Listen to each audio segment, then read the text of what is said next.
এবং ক্লাসটি শেষ হয়ে গেলে এই শিটটা তোমরা যারা পেইড গ্রুপে যুক্ত আছো আমি সেখানে দিয়ে দেব। আর যারা নতুন অনেক কিছু জানতে নাও পারতে পারো, এই জন্য আমি বলবো যে ওয়েট করো, সব শেষে সব কিছু জানতে পারবে। কেমন? ওকে, আচ্ছা। সো আমাদের প্রথম যে রুলসটা নিয়ে আমরা কথা বলবো সেটা হচ্ছে সো দ্যাট। আরেকটি বিষয় বলে দিই, কমপ্লিটিং সেন্টেন্সের এই রুলসটা বা কমপ্লিটিং সেন্টেন্সের শিরোনাম আমি যদি বলি, প্রায় মোর দ্যান 50টার অধিক ছোট ছোট টপিকস থাকে বা কিছু কনজাংশনস থাকে, কিছু ওয়ার্ডস থাকে। বেসিক্যালি ওগুলোর মাধ্যমেই কিন্তু কমপ্লিটিং সেন্টেন্সগুলো হয়ে থাকে। এখন প্রতিযোগিতামূলক পরীক্ষাতে ঘুরে ফিরে দেখা যায় 7, 8, 10টার ভেতরেই মোটামুটি আসে। তো আজকে আমরা মোটামুটি সেগুলোই করবো ইনশাআল্লাহ। যে কোনো পরীক্ষার জন্যই এই কমপ্লিটিংয়ের এই রুলসগুলো করে যাবে ইনশাআল্লাহ, দারুণ আত্মবিশ্বাস নিয়ে পরীক্ষার হলে যেতে পারবে। ওকে, সো দ্যাট। সো দ্যাটের বাংলা অর্থ হলো যাতে। এটুকু মনে রেখো, সো দ্যাট মানে হলো যাতে। আমরা এই ধরনের বাংলা কথা বলি, যেমন আমি অনেক পড়াশোনা করি যাতে আমি ভালো রেজাল্ট করতে পারি। আমি অনেক পড়াশোনা করতাম যাতে আমি ভালো রেজাল্ট করতে পারতাম। কথাগুলো বেসিক্যালি এরকম। সো দ্যাট মিনস হচ্ছে যাতে। এই সো দ্যাট কোনো সময় একটা বিষয় মনে রাখবে, সো দ্যাটের অবস্থান সব সময় হবে মাঝখানে। ইংরেজিতে কনজাংশনের অবস্থান 2 জায়গায়। মনে রেখো, আমরা যেগুলো নিয়ে কথা বলবো, সো দ্যাট, লেস্ট, ইফ, হু, যাই হোক, এই যে কনজাংশনসগুলো, এই কনজাংশনসগুলোর একটা সেন্টেন্সে অবস্থান হলো 2 জায়গায়, সেন্টেন্সের শুরুতে অথবা হলো মাঝে। কিছু কিছু কনজাংশনস রয়েছে যেগুলো অলওয়েজই মাঝে বসে, এটা কখনোই শুরুতে বসতে পারবে না। যেমন হচ্ছে সো দ্যাট। তুমি চাইলে কোনো একটা বাক্যের শুরুতে সো দ্যাট দিয়ে বাক্য তৈরি করতে পারবে না। So this is called middle conjunction always. এটা সবসময় মিডল কনজাংশন, অলওয়েজ মাঝে বসে। কিন্তু আমি যদি ইফের কথা বলি, তাহলে তুমি বলবে যে ও আচ্ছা, ইফ দিয়ে তো বাক্য শুরু হয়, যেমন if you come I will go. আবার তুমি চাইলে এটাকে মাঝেও বলতে পারো যে I will go if you come. So কিছু কনজাংশনস রয়েছে, এগুলো বাক্যের শুরুতেও বসে আবার মাঝেও বসে। আর কিছু কনজাংশনস রয়েছে যেগুলো অলওয়েজ মাঝে বসে। তার ভিতরে একটি কনজাংশন হলো সো দ্যাট। মনে থাকবে? আচ্ছা, এই সো দ্যাটের বাংলা অর্থ হলো যাতে। তো আমরা একটা বাক্য লিখি, বাক্য লিখে বোঝালে সবচেয়ে বুঝতে সুবিধা হবে। বাক্যটা অবশ্য লেখা আছে এখানে, তুমি খেয়াল করো। টেস্ট আমি পরে দিচ্ছি। We eat so that. পরীক্ষায় এই জায়গাটায় ফাঁকা থাকবে, পরীক্ষায় এখানে ফাঁকা থাকবে। হ্যাঁ, পরীক্ষায় এইখানে তোমার ফাঁকা থাকবে। আর ফাঁকা রেখে তোমার অপশান ক্রিয়েট করবে, অপশান ক্রিয়েট করবে। এখানে উই মে অথবা হচ্ছে ক্যান অথবা আরও অনেক অপশান, ইত্যাদি ইত্যাদি অনেক অপশান থাকতে পারে। আচ্ছা, এটা একটা। আরও অপশান হিসেবে ধরো ক্যানের জায়গাতে কুড থাকতে পারে, COULD কুড, ইত্যাদি থাকতে পারে। এখন তোমরা ফিল করো যে এই ধরনের যদি একটি টেস্ট প্রতিযোগিতামূলক পরীক্ষা আসে, রাইট আনসার কীভাবে করবে। আগে প্রথমত কনজাংশনের আগে যে অংশটুকু রয়েছে সেটা বাংলা করবে, উই ইট আমরা খাই, সো দ্যাট যাতে আমরা বেঁচে থাকতে পারি। So right answer we may live. এটাকে আমি রাইট বলছি, কিন্তু এটাই যে রাইট তার প্রমাণটা কি? আমরা কি ক্যান দিতে পারি না? আসলে মে হচ্ছে সম্ভাবনা অর্থে, মে হলো সম্ভাবনা অর্থে, আর ক্যানের ভেতরে একটা সার্টেনটির ভাব পাওয়া যায়। সো সম্ভাবনা, আমরা খেলে বেঁচে থাকতে পারি, খেলে মারাও যেতে পারি বিশেষ কোনো কারণে, তাই না? ব্যাপারটা এরকম না? সো সম্ভাবনা অর্থে আমরা মে ইউজ করি। So we eat so that we may live. এখন স্ট্রাকচার ফলো করো। So that, okay, so that. So দ্যাটের পূর্বে আমরা ভার্বের অবস্থান থেকে বিচার করব। যদি এই বাক্যটাই আমরা এইভাবে দিতাম, খেয়াল করো, উই ইট না দিয়ে আমরা যদি এখানে অ্যাট দিতাম, একটু নজর রাখো, ইট হচ্ছে প্রেজেন্ট, অ্যাট হচ্ছে পাস্ট। তাহলে ইট যেহেতু প্রেজেন্ট, তাহলে আমরা বলবো যে উই মে, বা যেটা দিলাম উই মে লিভ। কিন্তু যেহেতু অ্যাট আছে মানে পাস্ট টেন্স, তাহলে এখানে আর মে থাকবে না, তুমি নিশ্চিত হয়ে যাও, ওখানে তখন মাইট দিতে হবে, উই মাইট লিভ। মেন কথা, সো দ্যাটের আগে যদি প্রেজেন্ট টেন্স হয়, পরবর্তীতে মডাল ভার্বটাকে প্রেজেন্ট ফর্মে রাখতে হবে। সো দ্যাটের আগে যদি পাস্ট টেন্স থাকে, তাহলে মডাল ভার্বটাকে পাস্ট ফর্মে নিয়ে আসতে হবে। আমি যদি এটাকে আরেকটু সহজ করে বোঝাই, তাহলে তোমরা একটু খেয়াল করো। যেমন I read a lot, so that. এখন প্রশ্ন হচ্ছে আই এখানে কি ক্যান নাকি হচ্ছে could get a good result? RESULT। ঝড়ো গতিতে আমি প্রত্যেকের কাছ থেকে এই আনসারটা প্রত্যাশা করছি। Is it right or wrong? Can হবে নাকি কুড হবে? I read a lot so that I can অথবা could get a good result. বলো দেখি রাইট আনসার কোনটা হবে।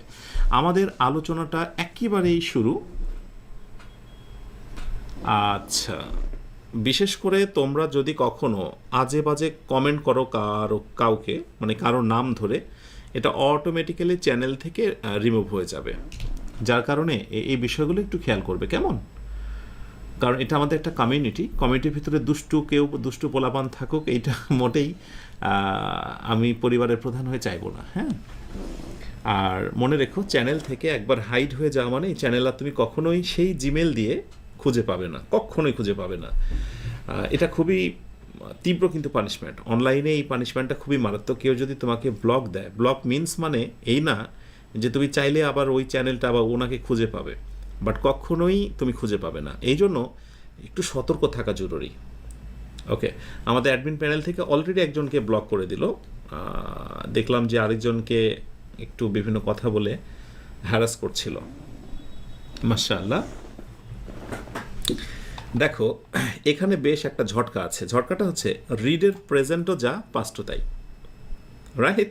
সো রিড রেড, আমরা যদি এটাকে প্রেজেন্ট টেন্সে ভাবি তাহলে রাইট উত্তর বলবো ক্যান, বাট এটাকে যদি পাস্ট টেন্সে ভাবি তাহলে এটাকে বলবো আমরা কুড, মানে বোথ আর রাইট।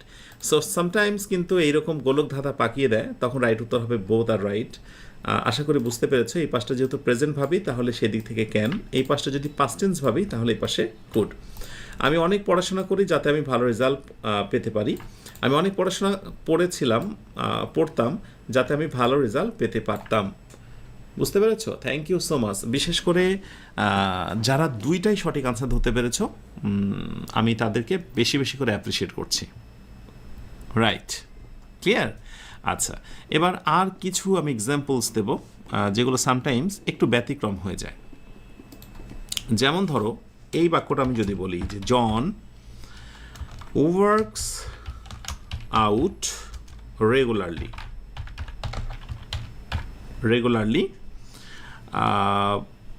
রেগুলারলি, সো দ্যাটটা থাকবে। এটি হচ্ছে প্লাস পয়েন্ট তোমাদের জন্য, যে পরীক্ষায় কিন্তু সো দ্যাটটা থাকবে। হ্যাঁ, আর সেইটুকু দেখে তোমাকে ফিল করতে হবে বাকিটুকু কি হবে। জন ওয়ার্কস আউট রেগুলারলি, যখনই তুমি এখানে ওয়ার্কস দেখেছো তুমি নিশ্চিত হয়ে যাও সো দ্যাটের পরে সাধারণত ক্যান হতে পারে। সম্ভাবনা অর্থে মে, ওটার পরিমাণ খুবই কম, কিন্তু সাধারণত ক্যান হতে পারে। তাহলে এই জায়গাটায় আমি যেটা বসাতে পারি, আমি বললাম যে John works out regularly so that he can কী করতে পারে, হি ক্যান মেনটেন দিতে পারি আমরা, মেনটেন হিজ হেলথ, যাতে করে সে তার স্বাস্থ্যটা কী করতে পারে, রক্ষা করতে পারে, দারুণ করে বোঝায় রাখতে পারে, সেই জন্য সে ওয়ার্কস আউট করে, মানে এক্সারসাইজ করে নিয়মিত। এখন দেখো, এখানে ওয়ার্কস আউটের জায়গায় লাইক যদি কোনোভাবে ওয়ার্কস আউট সো দ্যাট এখানে ওয়ার্কড হয়ে যেত, লক্ষ্য করো এই জায়গাটা, তাহলে তুমি নিশ্চিত হয়ে যাও সো দ্যাটের পরে অবশ্যই ক্যান না হয়ে ওখানে কি হবে বলো তো, ওখানে কুড হয়ে যাবে, ক্যান থেকে কুড হবে। ব্যাস, ওই কথাগুলোই কিন্তু তোমার এখানে বারবার বলা হচ্ছিল যে ক্যান অথবা কুড, হ্যাঁ, মে অথবা মাইট। আগেরটা প্রেজেন্ট মানে ক্যান, আগেরটা পাস্ট মানে কুড। ক্লিয়ার? আশা করে বুঝেছ। এইবার একটা টেস্ট দিই। মানে হয় কি, আমি এর আগেও তোমাদের বলেছি যে যা শেখানো হয় পরীক্ষায় হুবহু তা আসে না, অনেক সময় একটু ঘুরিয়ে আসতে পারে। ধরো এক্সাম্পলটা আসলো যে I will make a list of necessary item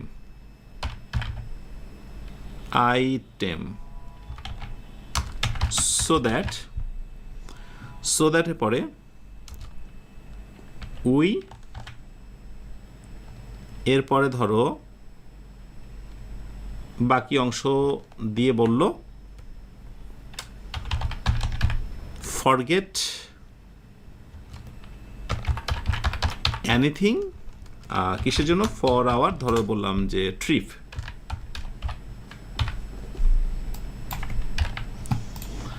I will make a list of necessary items so that we dot dot forget anything for our trip. এখন এখানে বলছে যে cannot, এরপরে ধরা বলা হলো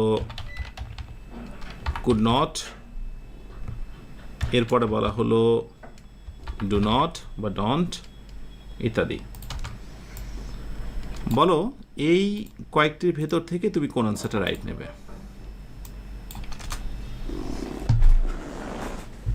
I will make a list of necessary item, আমি কিছু necessary item তৈরি করব so that, যাতে করে we dot dot cannot বা could not বা do not forget anything for our trip, যাতে আমাদের ট্রিপে যাওয়ার সময় এটা ভুলে না যাই।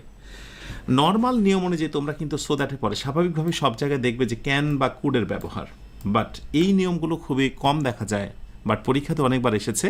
সো দ্যাটের পূর্বে যদি কখনো ফিউচার টেন্স থাকে, রাইট, সো পরবর্তীতে হয়ে যাবে প্রেজেন্ট টেন্স। সো এখানে রাইট উত্তর হচ্ছে ডু নট। ডু নট শর্টকাটটা একটু নোট করে নাও, ভেরি ভেরি ইম্পর্টেন্ট। সেটি হলো এই শর্টকাটটা হলো যদি থাকে future tense FUTURE future indefinite এবং তারপরে থাকে সো দ্যাট, তাহলে টেনশনে কোনো কারণ নেই, পরে কিন্তু প্রেজেন্ট ইনডিফিনিট হবে। অর্থাৎ সবসময় যে ক্যান বা কুড মডেল ভার্ব আসবে এরকম না, প্রয়োজন বোধে তুমি প্রেজেন্ট ইনডিফিনিট টেন্সে এটা রাখতে পারবে। ক্লিয়ার? আশা করি বুঝে নিয়েছো। ব্যতিক্রম হচ্ছে এইটুকু। সো আমরা মোটামুটি সো দ্যাট থেকে বিদায় নিতে পারি ইনশাআল্লাহ। ওকে, সুন্দর। আমি কমেন্টও দেখছি, হ্যাঁ তোমরা অনেকেই সঠিক আনসার করেছো। ওকে, সো দ্যাট এরপরে আমরা চলে আসব সো ডট ডট দ্যাট।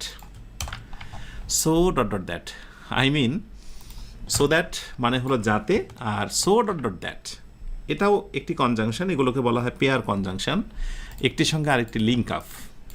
কোথাও যদি সো ডট ডট দ্যাট থাকে তাহলে তার একটা নির্দিষ্ট স্ট্রাকচার রয়েছে। স্ট্রাকচারটা হচ্ছে প্রথম যে সোটা, সেই সো এর পরে বসবে অ্যাডজেক্টিভ অথবা অ্যাডভার্ব, আর দ্যাটের পরে দ্বিতীয় একটা বাক্য, দ্বিতীয় একটা ক্লজ বসবে। এই ক্লজের ক্ষেত্রে মজার কথা হলো প্রথমটা যদি প্রেজেন্ট টেন্স হয় পরবর্তীতে একইভাবে ক্যান, প্রথমটা যদি টেন্স হয় পাস্ট টেন্স তাহলে হবে কুড। অর্থ অনুযায়ী সাধারণত ক্যানট বা কুড নট বসে, এরপরে ভার্বের বেস ফর্ম বাকি অংশ।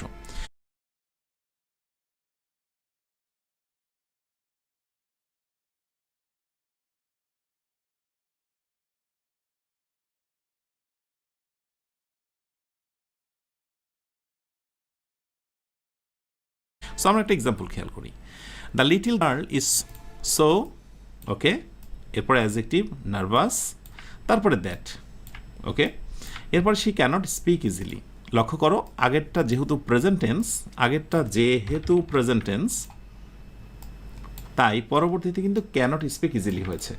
বাট এই সেম বাক্যটাই যদি আমি বলতাম the girl was so nervous, লক্ষ্য করো এই জায়গাটায় মেয়েটা খুব বেশি কি ছিল, নার্ভাস ছিল।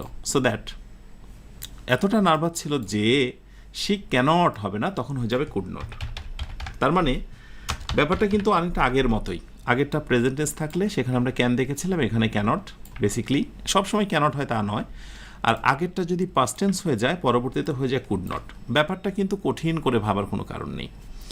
অনেক সময় এটা যেটা হয়, he runs so dot dot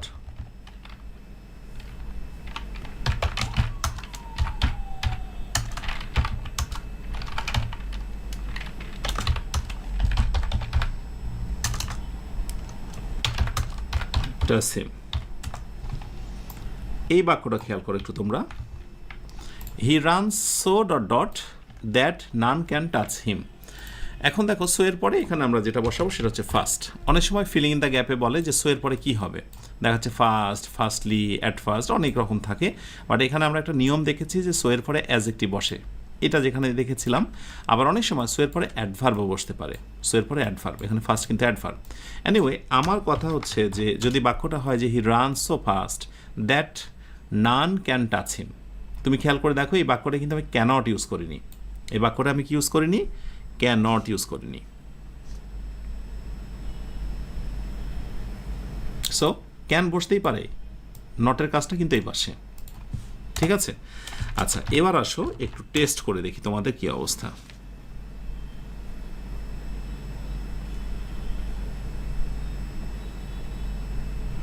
আমি বললাম দ্য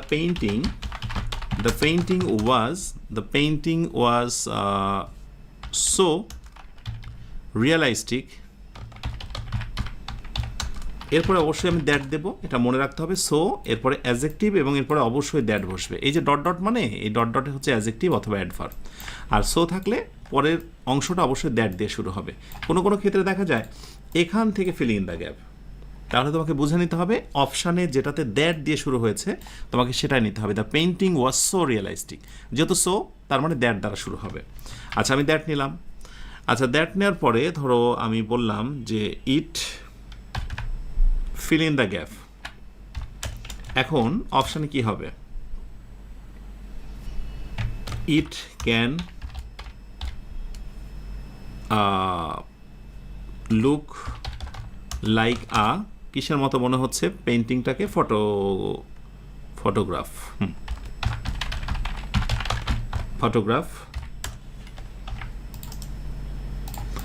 আরেকটি অপশানে ধরো আমি দিলাম কুড, এটা বি অপশান। অপশান সিতে ধরো দিলাম লুকস, এবিসি, অ্যান্ড ডিতে দিলাম ধরো লুকড। বলো দেখি এই প্রশ্নটাই যদি তোমার পরীক্ষা আসে তুমি রাইট আনসার কি দিতে? The painting was so realistic that it nice.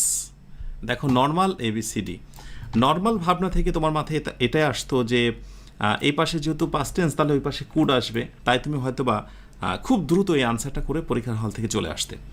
মানে তুমি অর্থের দিকেও খেয়াল করতে না। আর সত্যিকার অর্থে অনেকেই ইংরেজি বোঝে না বলে এই প্রতিযোগিতামূলক পরীক্ষাতে শর্টকাট দেখে দেখেই তো অনেক সময় আমরা অভ্যস্ত হয়ে যাই, কিন্তু কোনো কোনো ক্ষেত্রে বাংলাটা বোঝা খুব জরুরি হয়ে যায়।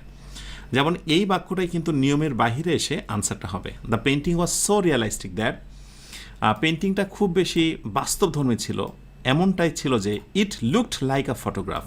লাইক উত্তর হচ্ছে এটা দেখতে অনেকটা ফটোগ্রাফের মতো ছিল, জীবন্ত একটা ফটোগ্রাফের মতো ছিল। So right answer here is looked. দেখো পাস্ট টেন্স দ্যাটের পরে কিন্তু আমাকে পাস্ট টেন্সে আসতে হবে, এটা কিন্তু একটি কমন কথা। এই জন্য আমাকে পাস্ট টেন্সে আসতে হলো ইট লুকড লাইক আ ফটোগ্রাফ।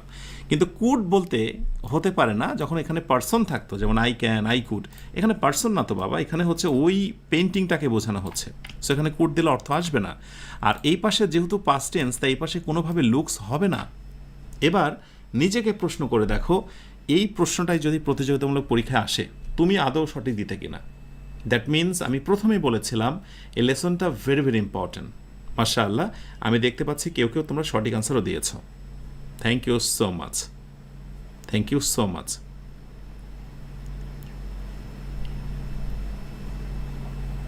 ওকে, আরেকটি জিনিস তোমাদের সঙ্গে আমি শেয়ার করি, পরবর্তীতে ভুলে যেতে পারি। লাইক এই কমপ্লিটিং সেন্টেন্সের সময় হয় যে সহজ রুলস আসে, কিন্তু তোমার একটু আমি ঠিক করে নিচ্ছি, ওয়েট। সহজ রুলস আসে, এই ধরো সো দ্যাটের রুলসটা আসলো, কিন্তু পরীক্ষায় কমপ্লিটিং সেন্টেন্স যেটা দিল সেইটা কি দুই একটা ওয়ার্ড খুব কঠিন করে দিল। ধরো এরকম বলা হলো the book was so unknown একটা ওয়ার্ড দিয়ে দিল, ধরো ইন্ট্রুগোয়িং দ্যাট, তারপরে বাকি অংশ থাকলো, চারটা অপশান। এখন দেখো এই যে ইন্ট্রোগুইং যে শব্দটা রয়েছে এটার অর্থ তুমি জানো না বলে তোমার কাছে চারটি অপশানের ভিতর থেকে দেখা যায় চারটি আনসার, মানে গ্রামার ঠিক আছে কিন্তু অর্থের সঙ্গে মিল নেই, বা স্ট্রাকচার ঠিক আছে কিন্তু অর্থের সঙ্গে তোমার মিলছে না। সো ইন্ট্রোগুইংয়ের অর্থটা যদি তুমি না জানো তোমার কাছে কিন্তু পরবর্তী অংশটা সঠিকটা বেছে বের করা খুব মুশকিল হয়ে যাবে। সো ইন্ট্রোগুইং না দিয়ে যদি এখানে বলা হতো অ্যামেজিং, জাস্ট লাইক এখানে অ্যামেজিং বলতো, তাহলে তুমি বলতো ও আচ্ছা ব্যাপারটা খুবই সহজ। সো অ্যামেজিং এর সামর্থ্য শব্দ হচ্ছে intriguing. Anyway the book was so amazing on intriguing that, তারপরে কি বলবে? নর্মাল নিয়ম অনুযায়ী করো যে আই রিড ইট, অর্থাৎ বুকটাকে I read it in one sitting, অর্থাৎ একবার বসাতে আমি পুরোটা শেষ করি। ইন ওয়ান সিটিং, হ্যাঁ, একবার বসা, ওয়ান সিটিং। তাহলে দেখো আমরা নর্মাল নিয়মে যেটা দেখেছিলাম যে সো দ্যাটের পরে অনেক সময় কিন্তু ক্যান বা কুড বসার কথা, কিন্তু দেখো এখানে ক্যান বা কুড না বসে আমরা একটা বাক্য তৈরি করতে পারি। The book was so intriguing বা amazing that I read it in one sitting. Sometimes এমনটাও হতে পারে, এটা মনে রাখতে হবে। Clear?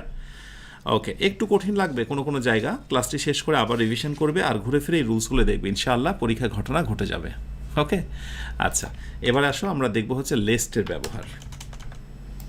Least, very very important. Lest, এই লেস্ট আর আরেকটি আছে এলইএসটি লেস্ট, আর ভার্সেস হচ্ছে এলইএএসটি লেস্ট। তো আমি একটু দেখি তোমরা কারা কারা এটার পার্থক্যটা জানো, দেখি এই দুটোর মধ্যে পার্থক্য তোমরা কারা কারা জানো। What is the difference between this two? Too fast, দ্রুত আনসারটা বলে দাও।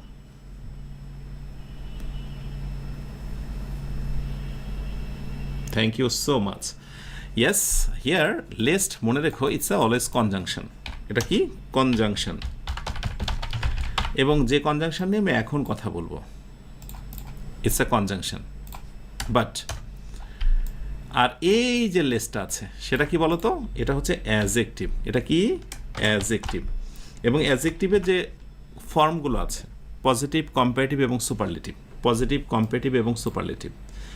যে least, little, less, LITTLE, little positive, less comparative, আর এরপরের ধাপটা হলো এটা LEST, লেস্ট। তাই দয়া করে এটা ছোট্ট জিনিস হলেও ভুলে যেও না, কারণ অনেক সময় এই জিনিসগুলো অনেকে গুলিয়ে ফেলে। হ্যাঁ, আসলে এই হচ্ছে পার্থক্য, লেস্ট আর লেস্ট বানানটা দেখো। তো আমাদের আজকের আলোচনার বিষয় হচ্ছে এই lest. So will talk about lest. এবং লেস্ট হচ্ছে মিডিল কনজাংশন, অলওয়েজ বাক্যের মাঝে বসে। লেটস সি, চলো আমরা লেস্ট নিয়ে একটু কথা বলি। লেস্টের কথা হলো যে আমি যদি কোনো বাক্যতে বসি, আমার পরবর্তীতে বাক্য যেটা থাকবে অর্থটা হয়ে যাবে নেগেটিভ। মনে থাকবে, লেস্ট যদি বাক্যের মাঝে বসে অবশ্যই বসবে, পরবর্তী অংশ হয়ে যাবে negative. So call me twice in a day, আমাকে দিনে 2 বার কল করবে। লেস্ট যদি না বা নচেত you should might forget me, যে তুমি যেন আমাকে ভুলে না যাও। শুড অথবা মাইট বসবে, শুড অথবা মাইট বসবে। বাট বলে রাখি, আমাদের এই ব্রিটিশ গ্রামার আমরা সাধারণত যেটা শিখি সেই অনুযায়ী কিন্তু BRITISH, ব্রিটিশ গ্রামার অনুযায়ী কিন্তু শুড বা মাইটকে প্রাধান্য দেওয়া হয়। কিন্তু যদি আমরা আমেরিকান ফরম্যাটের কথা বলি, এগুলোকে বলা হয় প্রেজেন্ট সাবজেক্টিভ। অর্থাৎ আমেরিকান নিয়ম অনুযায়ী, একটু খেয়াল করো, আগে জিনিসটা বোঝার চেষ্টা করো, আমেরিকান নিয়ম অনুযায়ী সেম বাক্যটাই শুড বা মাইট বসানো দরকার হবে না, ফরগেট বসবে। সো এটি হচ্ছে আমেরিকান। এখন অনেকের প্রশ্ন আসতে পারে যে স্যার আমরা কোনটা পড়ব, মানে আমরা পরীক্ষার জন্য কোনটা নিয়ে প্রিপারেশন নেব।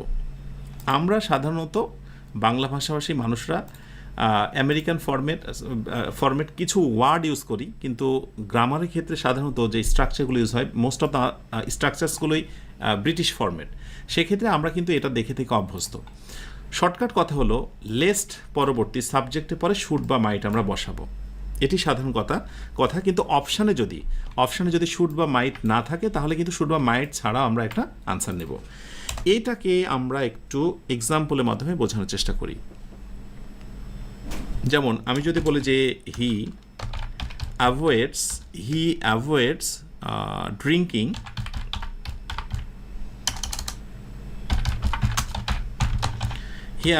Drinking coffee. ওকে, সে ড্রিঙ্কিং কফি অ্যাভয়েড করে, বেশি করে কোথায়? ইন দ্য ইভিনিং, বিকেলবেলা এরকম। লেস্ট যাতে না দিয়ে ফাঁকা রাখা হলো। এরপরে 4টি অপশান থাকবে। সো এই 4টি অপশানের ভিতর থেকে এখন কোন আনসারটা রাইট হবে? ধরো বলা হলো একটা অপশানে যে লেস্ট ইট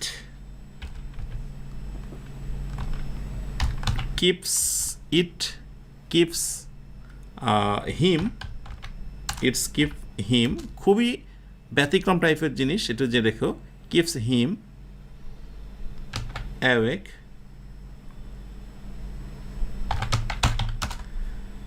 অ্যাট নাইট।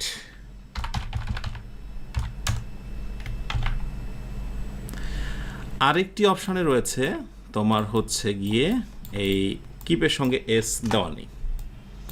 আরটিতে রয়েছে ইট শুড, আরেকটিতে রয়েছে ইট শুড বি কেপ্ট। ব্যাস বুঝে শুনে আনসারটা দেবে।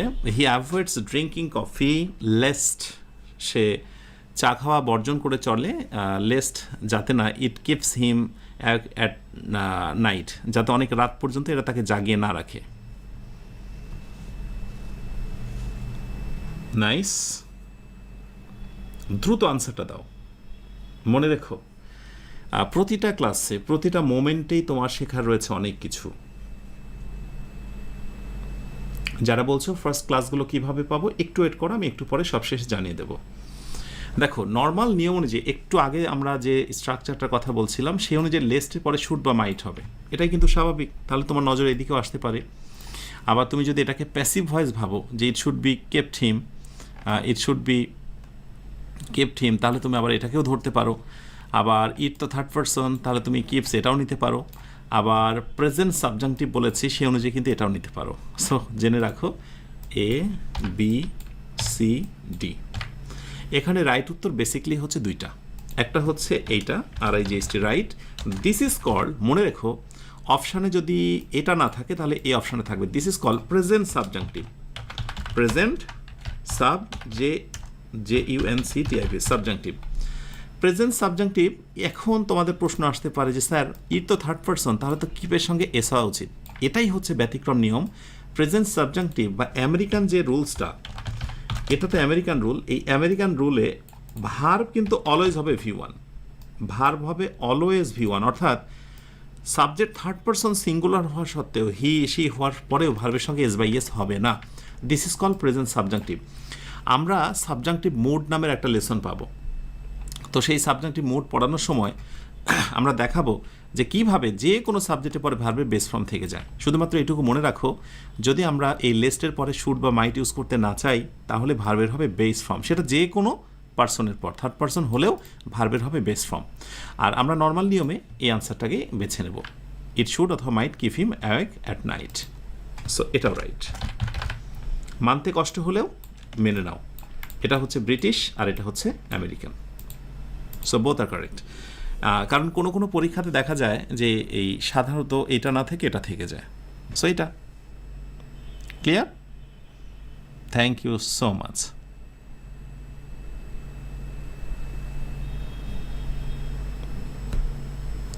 আচ্ছা, এই জিনিসগুলো না জানলে খুবই বেমানান লাগবে। আমি আরেকটি এক্সাম্পল দিয়ে এখান থেকে বিদায় নেব। সেটা হচ্ছে কিপ ইয়োর, ধরো বললাম যে keep your valuable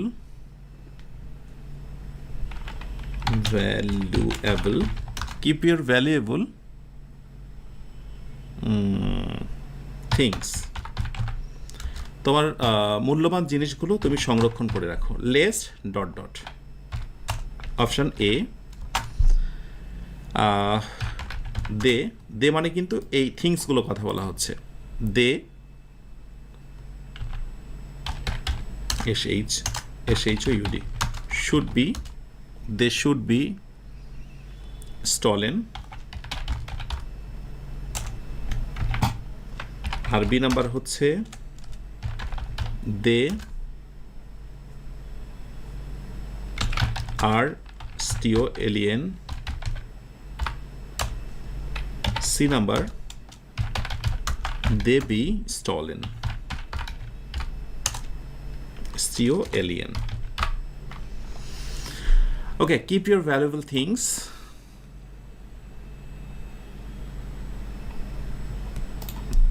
secure, SECURE। এটা না দিলে অর্থটা ক্লিয়ার হবে না। Keep your valuable things secure, তোমার মূল্যবান জিনিসগুলোকে তুমি সিকিউর রাখো, নিরাপদে রাখো। Lest dot dot. এই আনসারটা যদি পারো তাহলে ধরে নেওয়া হবে সত্যিই আমার একটু আগে করা আলোচনাটি তুমি বুঝতে পেরেছ।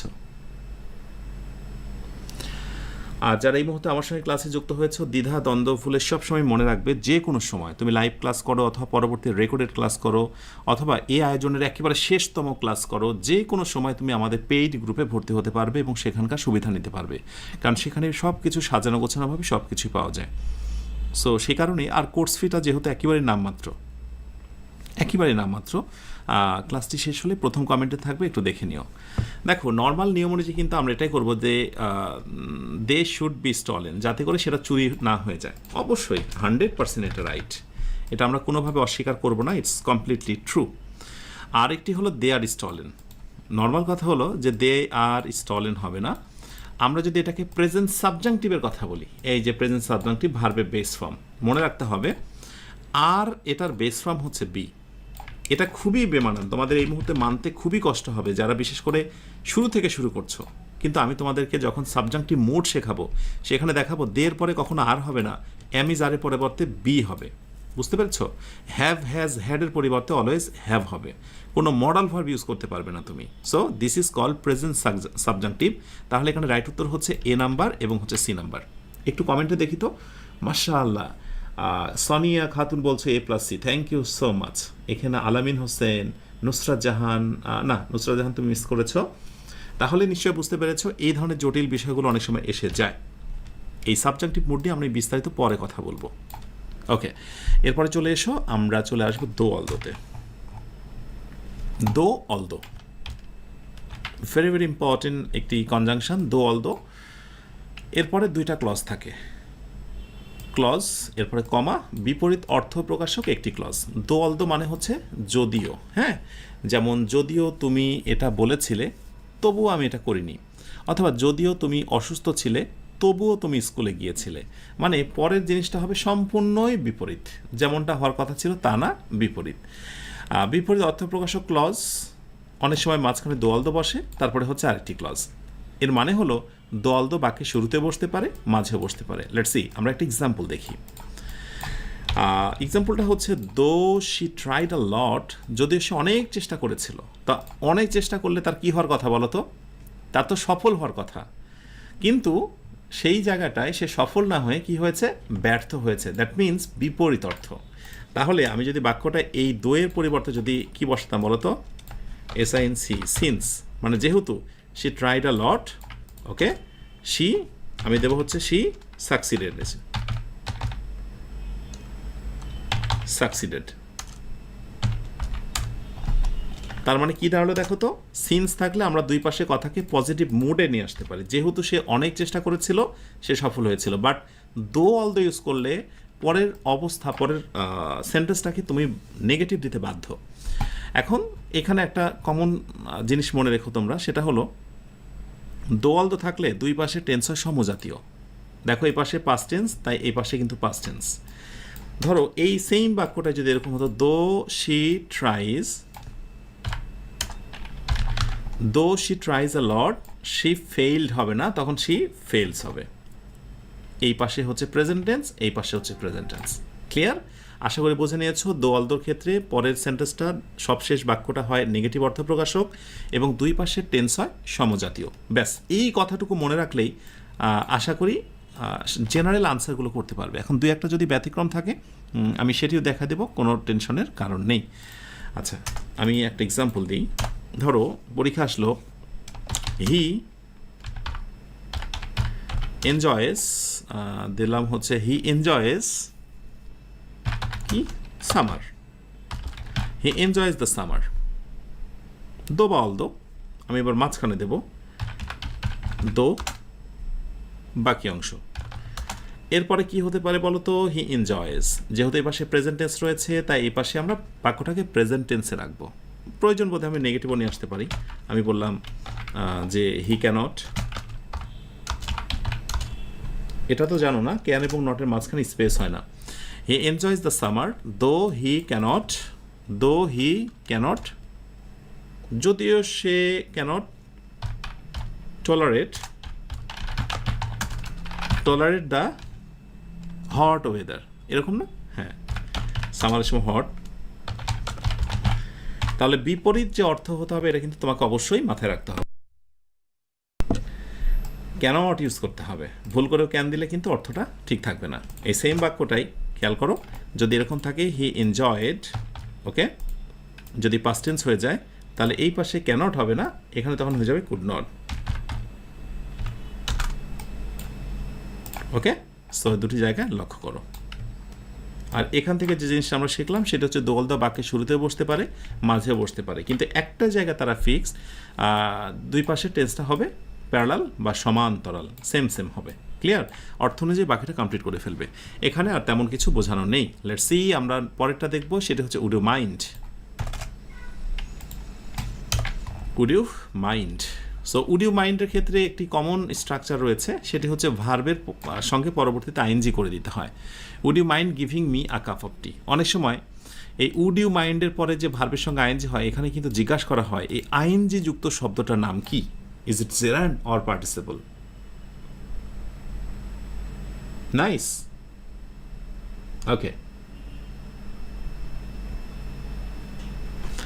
ওকে। একজন বলছে স্যার আপনি কি আপনার নিট বই থেকে ক্লাসগুলো রান করছেন? না, আসলে এরকম না।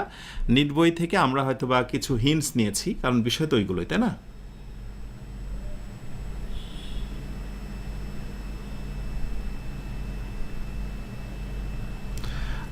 একজন বলছে একজন উত্তর আয়োজন দেখছে, যদি না দেখে আনসার করা যেত তাহলে।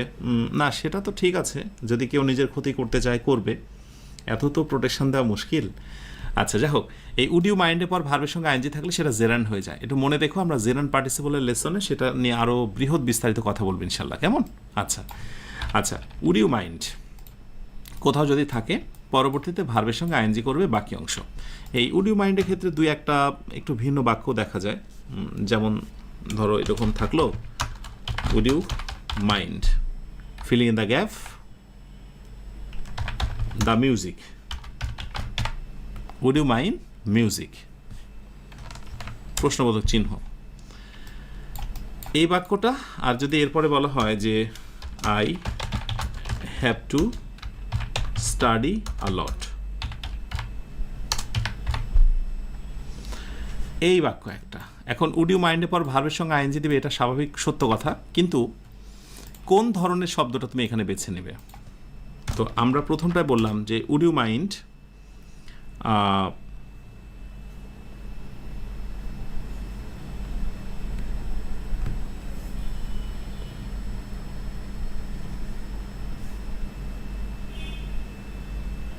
ওকে, উড ইউ মাইন্ড, দেখি কে কোনটা দিচ্ছ।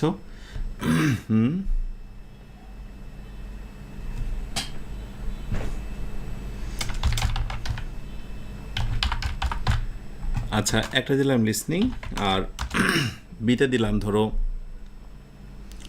Turning down.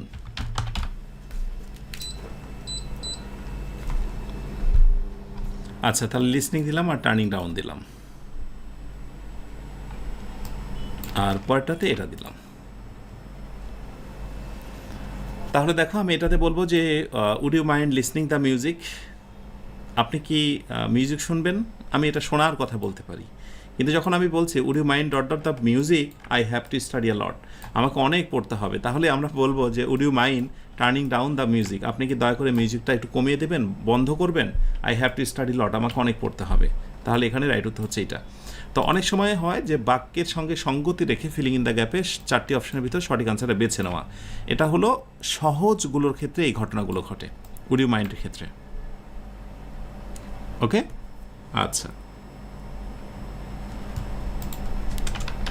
উড ইউ মাইন্ডের আর দুই একটা ব্যতিক্রম দেখা যায় বিভিন্ন সময়।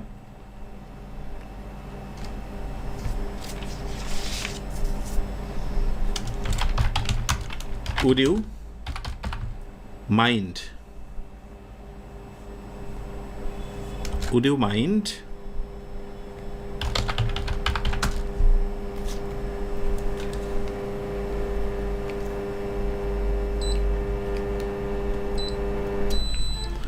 would you mind passing the salt? বাক্যগুলো খেয়াল করো, would you mind passing the salt? Please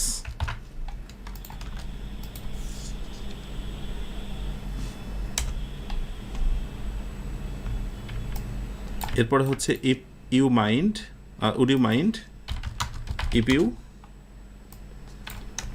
pass the salt. Would you mind থেকে এই তিনটি ব্যতিক্রম বাক্য খেয়াল করো এবং সেখান থেকে সম্ভাব্য রাইট আনসারটা দাও দেখি। Would you mind passing the salt, আমি জানি এই আনসারটা তোমরা খুবই ইজিলি দেবে যে উড ইউ মাইন্ডের পর ভার্বের সঙ্গে আইএনজি, অ্যান্ড দ্যাটস ট্রু, শতভাগ আনসারটা রাইট। অনেক আগ থেকে এই বাক্যটি তোমাদের পড়া। But would you mind passing the salt please, would you mind তো ভদ্রতার একটি অংশ বিশেষ, আবার কি শেষে প্লিজ দেওয়া যাবে এই নিয়ে কনফিউশন, বাট জেনে রাখো it's completely true and definitely right answer. So would you mind থাকলেও বাক্যের শেষে প্লিজ বসতে পারে কমা দিয়ে। So would you mind passing the salt please, আরও বেশি ভদ্রতা।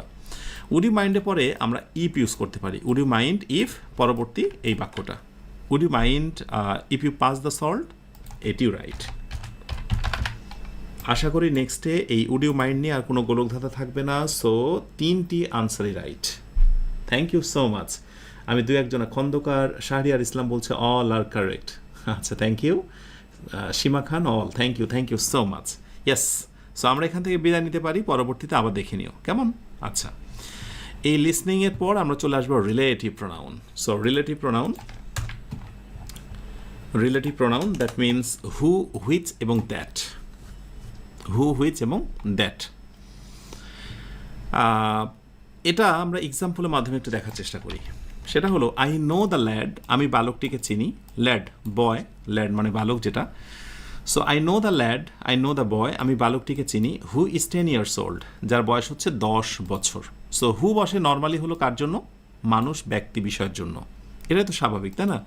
এখন অনেক সময় এই ধরনের স্ট্রাকচার তোমরা দেখতে পারো, the boy who has lost his mother,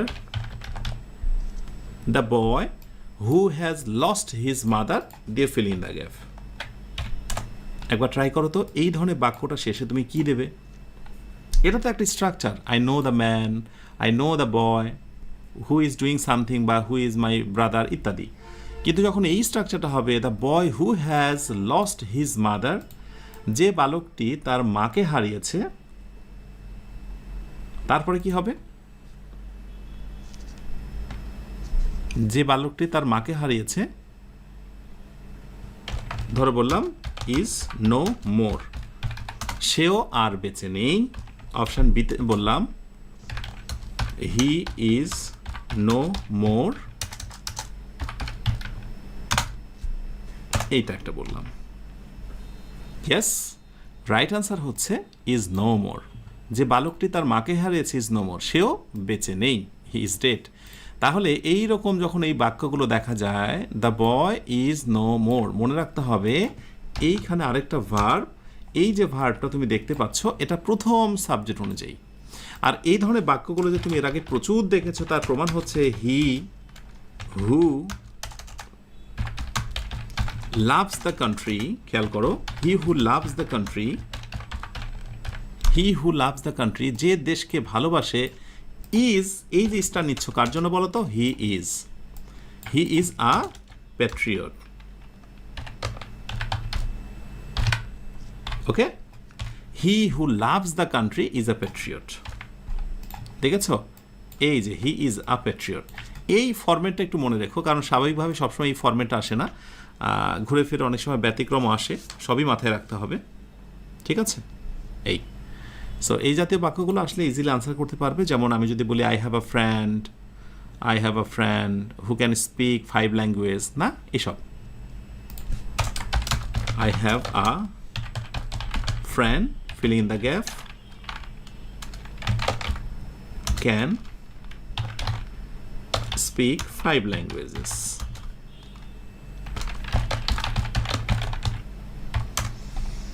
আশা করি এটা নিয়ে খুব সমস্যা হবে না, যে হু হবে নাকি হুইচ হবে নাকি দ্যাট হবে। বিষয়বস্তুর ক্ষেত্রে তোমরা হুইজ বা দ্যাটটা পাবে, আর যখন ব্যক্তি থাকবে, মানুষ হবে, সেটা অবশ্যই তুমি হুইজ করবে। I have a friend who can speak 5 languages. Okay, ঠিক আছে, একটা টেস্ট হয়ে যাক এবং তারপরে এখান থেকে বিদায় নিই।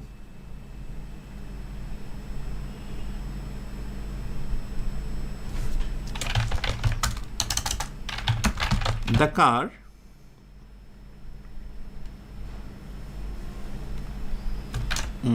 কার দেব না, আমি দেব হচ্ছে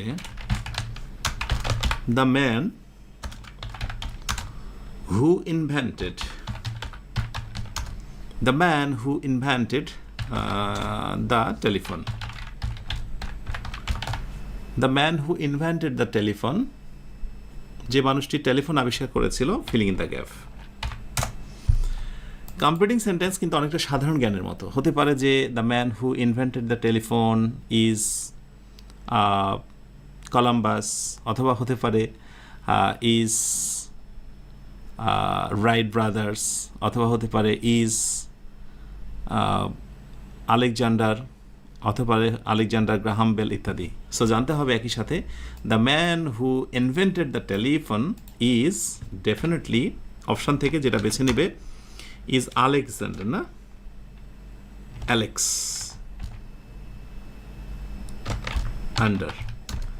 Alexander Graham Bell, GRAHAM, Alexander Graham Bell. Okay, এই টাইপের কিছু সৃজনশীল ব্যাপার আসতে পারে। Thank you so much. Okay, the man who invented the telephone is meritorious. তোমরা হয়তো বা বলছো ইজ মেরিটোরিয়াস, বাক্যটা রাইট, কিন্তু আমি দেখবো যে চারটে অপশনের ভিতরে কি আছে, ইজ মেরিটোরিয়াস, আরেকটিতে রয়েছে ইজ আলেকজান্ডার গ্রাহাম বেল। অবশ্যই তোমাকে ইজ দিতে হবে ইজ আলেকজান্ডার গ্রাহাম বেল। সুন্দর, এই তো। সো এই হচ্ছে মোটামুটি রিলেটিভের ফ্যাক্ট, এর বাইরে কিছু না। এবার আমরা চলে আসবো 2.2, অর্থাৎ বড় টু আর ছোট টু। আমরা এরকম কথা বলি না যে সে এত অসুস্থ যে হাঁটতে পারে না, এই পরের টু এর পরে যখন আমরা ভার্ব দিই অর্থটা নেগেটিভ হয়ে যায়। একটু মনে রেখো, টু, এটাকে টু, আমরা এটাকেও টু বলতে পারি, শুধু একটু মনে রাখতে হবে বড় টু আর হচ্ছে ছোট টু। সো এই টু এর পরে হচ্ছে অ্যাডজেক্টিভ বা অ্যাডভার্ব এবং টু, এবং তারপরে হলো ভার্বের বেস ফর্ম। প্রথম এই বাক্যটি একটু খেয়াল করার মতো বিষয় রয়েছে যে Rahat runs too fast, Rahat এত দ্রুত দৌড়ায় যে টু কন্ট্রোল হিমসেলফ, যে তার নিজেকে সে কন্ট্রোল করতে পারে না। এই পারে না এর অর্থটা কিন্তু টু কন্ট্রোল। এখানে একটা কাজ করি, আমরা এই বাক্যটাকে আমরা একটু ভেঙে দেখি। আমরা এই বাক্যটাকে এভাবে বলতে পারি, রানস সো ফাস্ট, ব্যাস, দ্যাট, ইয়েস। তাহলে তোমাদের স্মৃতিতে নিশ্চয়ই এটা মনে হচ্ছে যে সো এবং দ্যাটে সেই রুলটা, ইয়েস। হি, আমরা এই পাশটা যেহেতু প্রেজেন্ট টেন্স পেয়েছি, তাহলে এই পাশটা কি হবে, এই পাশটা তাহলে প্রেজেন্ট টেন্স হবে, যে হি ক্যানট কন্ট্রোল হিমসেলফ। তার মানে কি দাঁড়ালো বলো তো? তার মানে বিষয়টা যেটা দাঁড়ালো যে এই পাশটা যে নেগেটিভ, তার প্রমাণ হচ্ছে বাক্যটাকে যখন আমরা বড় করি, অর্থাৎ আগের বাক্যটা তো সিম্পল, SIMPLE, সিম্পল। আমি তোমাদেরকে যখন সিম্পল কমপ্লেক্স কম্পাউন্ডের বিষয়টা ক্লিয়ার করবো সেখানে দেখবে। আর এই নিচের বাক্যটা হচ্ছে কমপ্লেক্স। সো যখন আমরা কমপ্লেক্স করছি নিয়ম অনুযায়ী, বড় টু তুলে সো, ওকে, পরবর্তী অংশটুকু ভেঙে আমরা এটা, তো সেখানে যখন ভাঙছি আমরা কমপ্লেক্স করছি, সেখানে দেখছি যে ট্রু কন্ট্রোল বা পরবর্তী ইনফিনিটিভের পূর্বে, মানে ইনফিনিটিভের অর্থটা বেসিক্যালি নেগেটিভ হয় কেন। আশা করি নেক্সটে অবশ্যই টু এবং টু এটা ব্যবহারের ক্ষেত্রে মনে রাখবে পরের অর্থটা ঘুরে কি হয়ে যায়, নেগেটিভ হয়ে যায়। যেমন আমি একটা বাক্য দিই তোমাদের, the movie was too scary, খুব ভীতকর ছিল, কাদের জন্য, ফর দ্য কিডস, বাচ্চাদের জন্য। পরেরটা filling the gap. Option A বলা হলো for watching, WATCHN, watching. Option বিতে বলা হলো টু ওয়াচ, WATCH, ওয়াচ, ইত্যাদি ইত্যাদি। নিশ্চয়ই তুমি এই আনসারটাই চুজ করবে, কারণ তুমি জানো যে কোথাও যদি বড় টু থাকে, ইয়েস, পরবর্তীতে আমরা ছোট টুকে তালাশ করব, ইয়েস। আর ছোট টু যেখানে থাকবে এরপরে ভার্বের বেস ফর্ম হবে। So the movie was too scary for the kids, শিশুদের জন্য মুভিটা এতটাই ভয়ঙ্কর ছিল যে টু ওয়াচ, এটা দেখতে পারছিল না। বুঝতে পেরেছো যে 2 এর পরবর্তী অংশটা নেগেটিভ হয়ে যায়। আর আমি যে এক্সাম্পলগুলো দিচ্ছি টেস্টের ভেতরে, এগুলোই আসলে প্রতিযোগিতামূলক পরীক্ষা আসার মতো প্রশ্ন। মাশাআল্লাহ, তোমরা অনেকে রেসপন্স করছো। যারা রেসপন্স করছো না, কি হবে তোমাদেরকে দিয়ে বলো তো? একটা টার্গেট নাও জীবন পরিবর্তনের জন্য। বিশেষ করে অনার্স ফার্স্ট ইয়ার থেকেই তো টার্গেট নেওয়া উচিত, কিন্তু অনেকে ধ্যান ধারণা হয় থার্ড ইয়ার শেষ করি বা ফোর্থ ইয়ার শেষ করি, এরপরে চাকরির জন্য বসে যাব কয়েকটা জব সলিউশন বই নিয়ে। আসলে জীবন এমন নয়। থার্ড ইয়ারের ভেতরেই অ্যাডমিশন চাকুরি প্রস্তুতিটা কমপ্লিট করা উচিত। আর যখন তোমার পড়াশোনা শেষ হবে তখন যেন তুমি চাকরি পাওয়ার জন্য ফিট হয়ে যাও। আফটার কমপ্লিটিং ইউর গ্র্যাজুয়েশন তুমি যেন চাকুরির জন্য ফিট হয়ে যাও। যে চাকুরি দেবে মোটামুটি সেটা টিকতে শুরু করো, ভেতরে আত্মবিশ্বাস পয়দা হবে এবং আত্মবিশ্বাস তোমাকে অনেক উজ্জীবিত রাখবে। আর না হলে চাকরি পাওয়ার জন্য ফিট হয়ে যাও। আফটার কমপ্লিটিং ইউর গ্র্যাজুয়েশন তুমি যেন চাকুরির জন্য ফিট হয়ে যাও। যে চাকুরি দেবে মোটামুটি সেটা টিকতে শুরু করো, ভেতরে আত্মবিশ্বাস পয়দা হবে এবং আত্মবিশ্বাস তোমাকে অনেক উজ্জীবিত রাখবে। আর না হলে দেখা যায় এই ফোর্থ ইয়ারের পরে একজন স্টুডেন্ট, তখন তার স্টুডেন্টশিপ থাকে না, মাস্টার্স হ্যাঁ মাস্টার্স চলাকালীন তো থাকেই, কিন্তু ফোর্থ ইয়ার শেষে পরে কেমন যেন সে মুচড়ে যায়। সে ভাবে আমি মনে হয় শিক্ষা জীবন শেষ করলাম, আমার কি হবে? সো যারা অ্যাটলিস্ট এখন অনার্স সেকেন্ড ইয়ারে রয়েছে, থার্ড ইয়ারে রয়েছে, ধারণা করে নাও, টার্গেট নিয়ে নাও, আগামী 1 বছরের ভিতরে আমি চাকরির প্রস্তুতিটাকে কমপ্লিট করে ফেলবো। মনে নেক বাসনা রাখো, প্রচুর পরিশ্রম করো। আমার দেখা এমন অনেককে আমি পেয়েছি যারা 1 বছরের ভিতরে নিজেকে গুছিয়ে নিয়েছে। বাট অবশ্যই প্ল্যানিং করতে হবে। আর অনার্স পড়াকালীন সময়ে একটি বড় সমস্যা হয়ে যায় অনেকের টিউশনি করাটা। টিউশনি করলে অনেক কম সময় দেওয়া যায় পড়ায়। আর টিউশনির একটা বড় ব্যাড ইম্প্যাক্টটা হচ্ছে যে যেহেতু অনেক জায়গায় অনেক লোকেশনে টিউশনি করলে বেশ ভালো টাকা পয়সা পাওয়া যায়, তাই অনেকে একের অধিক টিউশনি করে। অনেকে তো টিউশনি করাটা প্রফেশনের মতো করে নেয়, লাইক 4টা-5টা প্রাইভেট পড়ায়, 4টা-5টা পড়ালে দেখা যাচ্ছে 20,000-25,000 টাকা ইনকাম হয়। এই টাকাটা লোভে সে কিন্তু তার যে কি নষ্ট করছে এটা সে কয়েক বছর পর বুঝতে পারে।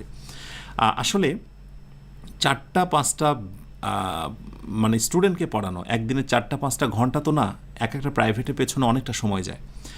এই সময় রুম থেকে বের হওয়া, রুমে আসা, পড়ানো, এই সব কিছু করার পর নিজের পড়াটা আসলে রাত্রিবেলা আর হয়ে ওঠে না।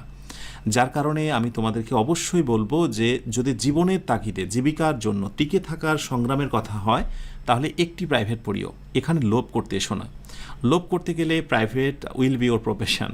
সো এই প্রফেশন থেকে তুমি বের হতে পারবে না। যারাই লোভ করেছে তারাই ঠকে গিয়েছে। একটু বিসর্জন দাও, কোনোভাবে মেসে থাকা খাবার মতো একটা পরিবেশ হলেই ইটস এনাফ। তো সেটি আমার জাস্ট বলা থাকবে, অনেকেই টিউশনি করো, আমি অনেকের এই জিনিসটা শুনেছি, আমি যার কারণে খুব কাছ থেকে এটা আমি ফিল করেছি। এবং আমি ইভেন এটাও দেখেছি যে শখের বসে ফার্স্ট ইয়ার সেকেন্ড ইয়ারে সে প্রাইভেট পড়াতে শুরু করেছিল, এটা তার জীবনের প্রফেশন হয়ে গিয়েছে। রাইট? সো শুধু প্রাইভেট পড়ানোটা প্রফেশন হতে পারে না, এর পেছনে আরও কিছু ডেজিগনেশন, আরও কিছু বিষয় থাকতে পারে। সো লাইফে অবশ্যই মানুষের একটা সুন্দর সেটেলমেন্ট দরকার, পরিচয় দরকার, আত্মবিশ্বাসের জায়গা প্রয়োজন।